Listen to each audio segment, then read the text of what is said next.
بات کرتے ہیں ہمارے جج صاحب قاضی فیض شاہ صاحب کی. اس نے بڑی زبردست بات کہی ہے کہ راستے بند کرنے والا جو ہے نا وہ شیطانی عمل ہے. نبی پاک صلی اللہ علیہ وسلم کی حدیث اس نے پیش کی, بہت ہی زبردست بات ہے. جج صاحب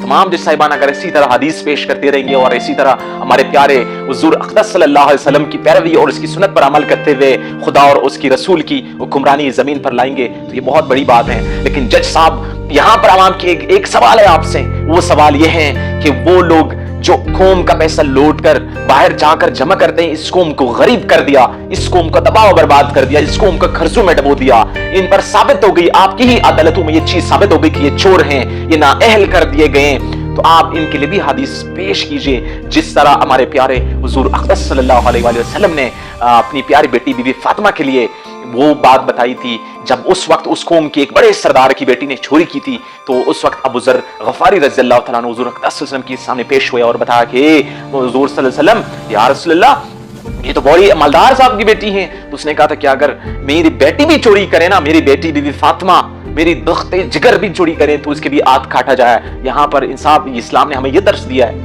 اسلام نے ہمیں یہ معنی روی دیے ہیں, اسلام نے ہمیں یہ انصاف فراہم کی ہیں. تو آپ لہٰذا مہربانی فرما کر آپ اس طرح حدیثیں بھی پیش کیجئے جب آپ کے سامنے اس طرح کوئی مجرم کھڑا ہو یا آپ کے سامنے اس طرح کوئی چور کھڑا ہو, تو انشاءاللہ آپ کا تاریخ جو ہے نا نام آپ کی تاریخ میں لکھی جائے گی. آپ ہمارے لیے قابل احترام ہیں.